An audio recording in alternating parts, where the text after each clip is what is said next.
이 새벽에 우리에게 주시는 하나님 말씀, 어제 읽었던 본문 다시 한번 봅니다.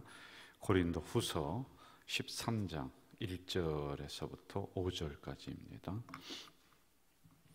고린도 후서 13장 1절부터 5절까지 합독하도록 하겠습니다. 내가 이제 세 번째 너희에게 가리니 두세 증인의 입으로 말마다 확정하리라.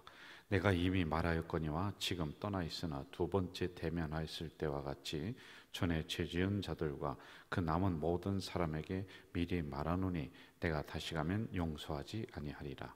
이는 그리스도께서 내 안에서 말씀하시는 증거를 너희가 구함이니 그는 너희에게 대하여 약하지 않고 도리어 너희 안에서 강하시니라. 그리스도께서 약하심으로 십자가에 못 박히셨으나 하나님의 능력으로 살아계시니 우리도 그 안에서 약하나 너희에게 대하여 하나님의 능력으로 그와 함께 살리라. 너희는 믿음 안에 있는가? 너희 자신을 시험하고 너희 자신을 확증하라. 예수 그리스도께서 너희 안에 계신 줄을 너희가 스스로 알지 못하느냐? 그렇지 않으면 너희는 버림받은 자니라. 아멘. 어디를 보느냐면 2절 마지막 절 보세요. 내가 다시 가면은 용서하지 아니한다. 용서치 않는다. 그 사도 바울의 단호한 입장이 이 안에 나옵니다. 어제 이 부분에 대해서 우리가 깊이 묵상을 좀 해드렸습니다. 여러분, 하나님은 사랑이시고 하나님은 은혜이시고 하나님은 용서의 하나님이신 줄로 믿습니다. 근데 이 말씀은 맞는 말씀이에요. 하나님 사랑이시죠. 하나님은 은혜와 용서라고 하는 것으로 대신할 수가 있습니다. 자, 그런데 은혜를 은혜로 알고 사랑을 사랑으로 아는 사람에게 이 말씀이 해당이 되는 거란 말입니다. 자신의 부족을 인정하고 실수를 인정하는 사람에게는 한없이 베풀어 주시는 그 십자가의 사랑, 십자가의 은혜가 적용이 됩니다. 그런데 여러분, 혹시 하나님을 이용하려고 하는 사람이 있다. 하나님은 용서의 하나님이시니까 내가 이런 잘못을 하면은 또 언제든지 용서해 주신다라고 하는 것을 이미 다 알고 본인이 그것을 이용한다. 그럼 이게 어떻게 되겠느냐라고 하는 것입니다. 자, 이럴 때 사도 바울은 단호하게 내가 용서치 않는다라고 하는 이 말씀이 적용이 될 거란 말입니다. 한 번은 제가 권사님들과 그리고 박찬길 목사님 이렇게 신방을 간 적이 있습니다. 오전이었습니다. 그래서 차를 파킹을 하고 신방 장소를 향해 걸어가는데 저만치에서 술이 취하신 분이 이렇게 걸어오고 있는 거예요. 근데 제가 볼 때 그냥 지나가지 않겠더라고요. 이 젊은 분인데 중년 신사인데 근데 비틀비틀하면서 오는데 우리를 향해 이렇게 다가오는 거예요. 그래서 이제 피해서 이렇게 가려고 했더니 저희들 앞에 서서는 욕을 하는 거예요. 야, 임마 너 목사지? 막 그러는 거예요. 그 대번 알더라고요, 이 사람이. 근데 보니까 경험이 있는 사람이에요. 목사인지 알고 권사님들 두 분 신방 가는 사람인 줄 알고 다 그걸 알더란 말입니다. 그래서 제가 좀 험한 꼴이 일어날 것 같아서 박창길 목사님, 권사님들을 약간 좀 저쪽으로 가 계시라고 했습니다. 그런데 자꾸 욕을 하는 거예요. 근데 이분이 그렇게 하는 이유가 이제 돈을 달라고 하는 거예요. 술값을 더 좀 뜯어내려고 하는. 그 전에 그렇게 하면은 목사들은 사랑이기 때문에 또 약하기 때문에 예, 죄송합니다. 그러면서 뭐 얼마씩 뭐 집어주고 그렇게 했었을 것 같아요. 그러니까 이분이 이게 습관이 된 거예요. 아는 거예요. 그래서 자꾸 험한 이야기를 하길래 제가 술 드셨으니까 조용히 들어가시는 게 좋겠다. 뭐 그런데 그게 먹혀듭니까? 근데 교회도 욕하고 목사도 욕하고 나까지 욕하는 거는 내가 참을 수 있겠어요. 하나님도 욕하고 뭐 별 이야기를 다 하는 거예요. 그래서 제가 도저히 뭐 참다 못 참고 제가 험한 이야기, 저는 구타는 안 했습니다. 험한 이야기를 저도 했어요. 거기서 이야기하면 나도 똑같이 이야기했어요. 야 임마, 그럼 뭐 임마 하면서 이렇게 막 제가 했습니다. 근데 이분이 깜짝 놀라는 거예요. 그랬더니 주섬주섬 하더니 가방에서, 제가 이 이야기를 언제 드렸습니다, 여러분에게. 칼을 이만한 걸, 그것도 어디서 구했는지 칼도 근사하더라고요. 이걸 꺼내서 쫙막 위협하는 거예요. 그래서 제가 그 순간적으로 이 팔을 탁 꺾으면서 이 칼을 탁 뺏었습니다. 그런 와중에 주변에 사람들이 모여들 거 아니겠어요? 아침에. 근데 칼을 뒤로 감추니까 칼을 달라고. 그런데 그런 중에 어떤 분이 신고를 한 거예요. 이제 경찰이 왔습니다. 보니까 이런 상황이에요. 저는 이제 목사예요. 그 지역에. 여기 성남동에 거기서 일어났던 일이니까요. 그 경찰들이 깜짝 놀란 이 칼을 보더니, 그래 제가 이게 이분이 저기 한 거랬더니 막 달라고, 경찰한테도 그 내 거라고 달라고 막 그냥, 그러니까 이 사람이 그 살인 미수죄에다 막 그냥 그렇게 이제 점점 일이 커졌습니다. 그 경찰서 가서 마무리가 됐지요. 제가 없었던 걸로 이렇게 해주는 게 좋을 것 같습니다. 저는 지역의 목사인데. 근데 이분이 있다가 뭐라고 하냐면, 야, 목사가 말이야 사랑으로 안 하고 말이야, 그 아는 분이라니까 교회 다니다 뭔 일이 있었는 것 같아요. 목사가 말이야 욕도 하고 막 그런다. 그래서 제가 그 자리에서는 아유 제가 언제 욕을 했느냐고 제가 이렇게 했어요. 그랬더니 이 목사 뭐라고 말이야. 그래서 제가 다른 거는 제가 다 참을 수가 있겠습니다. 개인적으로야 욕 얻어먹을 만한 그런 인격도 될 수가 있겠죠. 그런데 교회 욕을 하는 거예요. 그리고 더 나가서 하나님 욕을 하는 거예요. 근데 이걸 못 참겠더란 말입니다. 자, 이러한 부분이란 말이에요. 지금 단호한 사도 바울의 입장이 내가 용서하지 않는다. 자기 인격적으로 개인을 향해서 막 욕을 하고 험담을 하고 이간질하고 하는 그런 것도 많았었습니다. 고린도 교회에. 근데 그 정도에 내가 어쩔 수 없이 참을 수는 있다. 그런데 교회가, 하나님이 지금 엉망이 돼버린 이런 상황에서 내가 도저히 그냥 있을 수가 없는 상황이다. 그러므로 가서 정리를 내가 하겠다라고 하는 이런 입장이란 말입니다. 이러한 경우는 교회를 섬기면서 굉장히 많이 경험을 합니다. 여러분들은 직장에서 삶의 터전에서 있기 때문에 교회에 일어나는 아주 자질구레한 일들은 잘 모르실 수가 있고, 또 웬만한 일들은 이야기를 안 하고 그냥 우리 교육자들이 가지고 있죠. 큰 게 아니면은요. 험한 사람들이 와서 욕하는 거예요.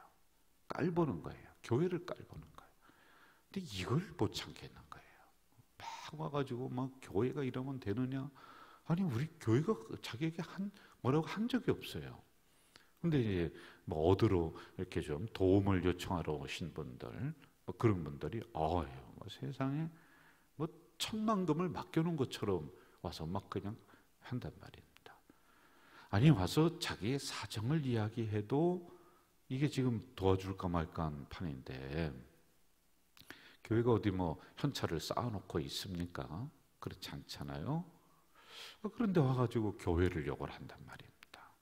그러니 이러한 부분에 있어서는 단호하게 대처를 해야 될 때는 대처를 하는 것이 은혜가 더 은혜가 되는 것이고, 사랑이 더 사랑으로 풍성하게 만들어질 수 있는 거다라고 하는 이런 입장입니다. 내가 용서하지 않는다. 교회를 세우기에 단호한 사도 바울의 마음 태도입니다.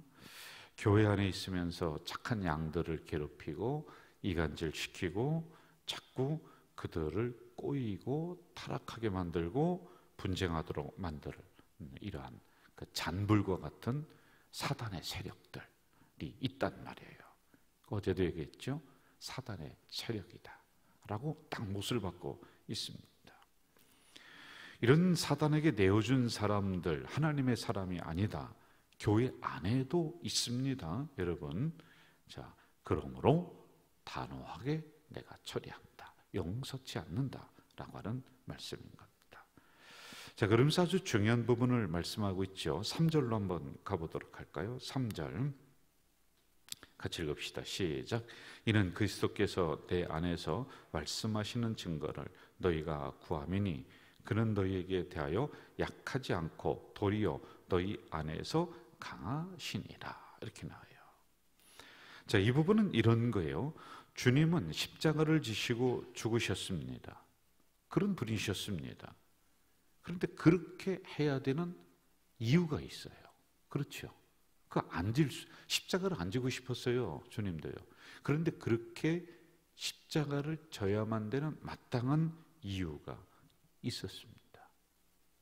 십자가를 지는 게 무능해서, 약해서, 무슨 죽을 죄를 막 그냥 크게 져서, 그게 아니죠. 그런 마땅한 이유가 있었다라고 하는 걸 이야기해 주는 거예요. 그러므로 너희들이 십자가를 우습게 보면 안 된다, 이겁니다. 지금 당시에, 지금이야 뭐 십자가 그렇게 상징적으로 다 있고 여러분들 집안에도 있을 수 있고 이렇지만은 당시에는 그게 아니었잖아요.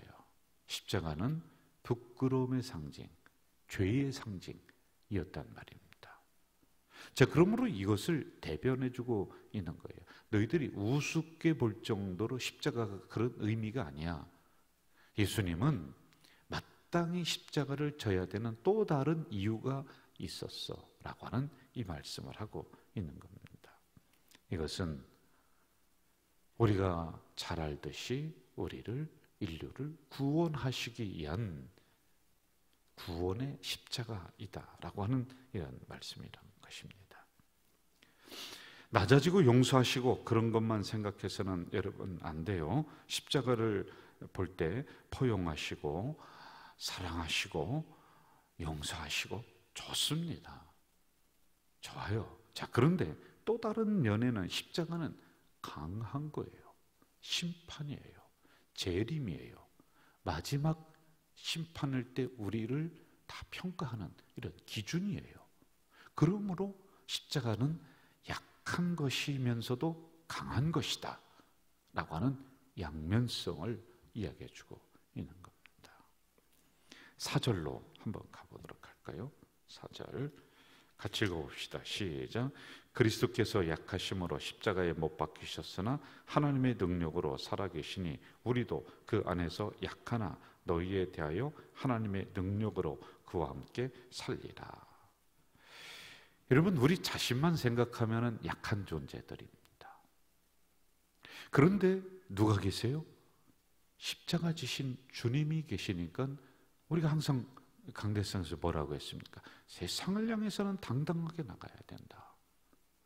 우리가 주님 앞에 나오면 약한 존재야. 그러나 말씀을 받고 은혜를 받고 세상을 향해 나갈 때는요, 저 십자가를 지신 강하신 주님께서 내 뒤에 계심으로 나도 강하게 나가는 거예요. 담대하게 나가는 거예요. 세상을 향해서 당당하게 걸어 나가야지만이 된다라고 하는 것이 4절에 있는 말씀의 핵심이란 말입니다.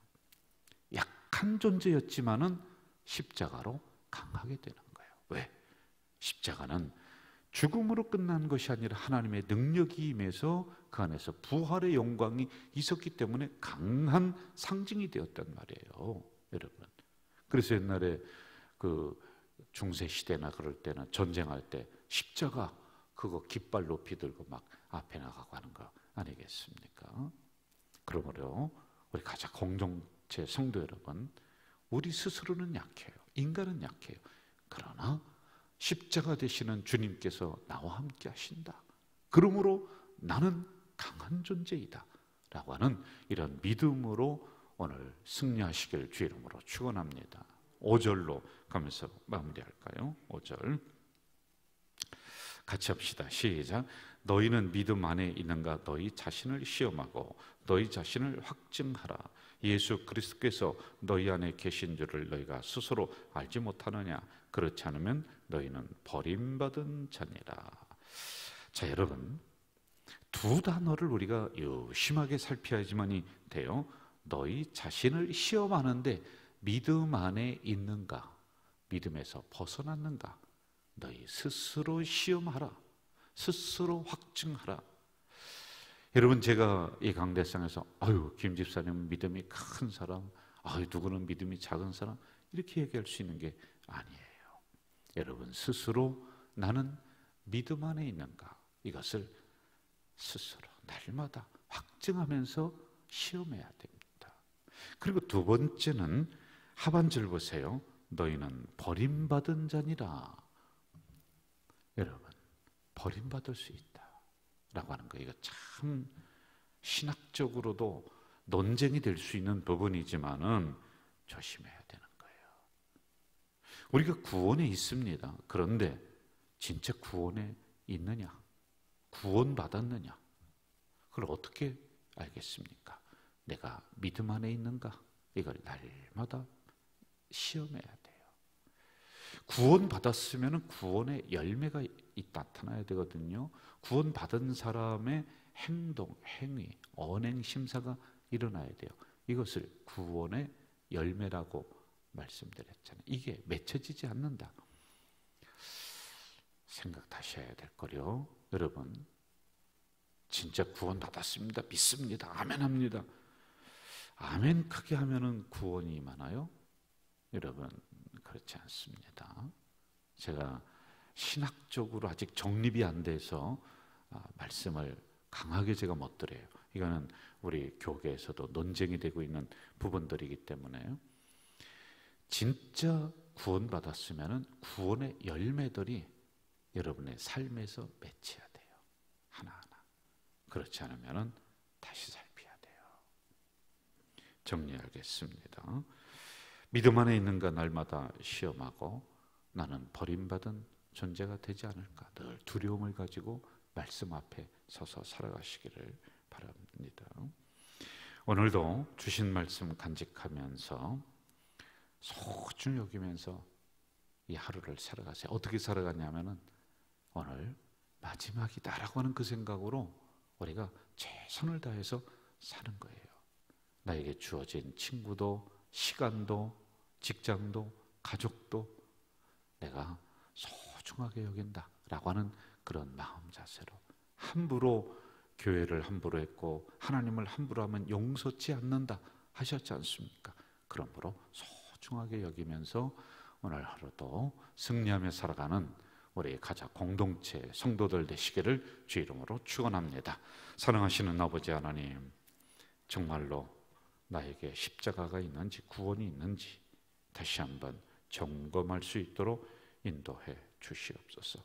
혹시 버림받은 존재가 되지 않을까 두려움으로 하루하루를 소중히 여기며 살아가는 우리 공동체 식구들이 되도록 인도해 주시옵소서. 예수님의 이름으로 기도하옵나이다. 아멘. 하늘에 계신 우리 아버지, 아버지의 이름을 거룩하게 하시며 아버지의 나라가 오게 하시며 아버지의 뜻이 하늘에서와 같이 땅에서도 이루어지게 하소서.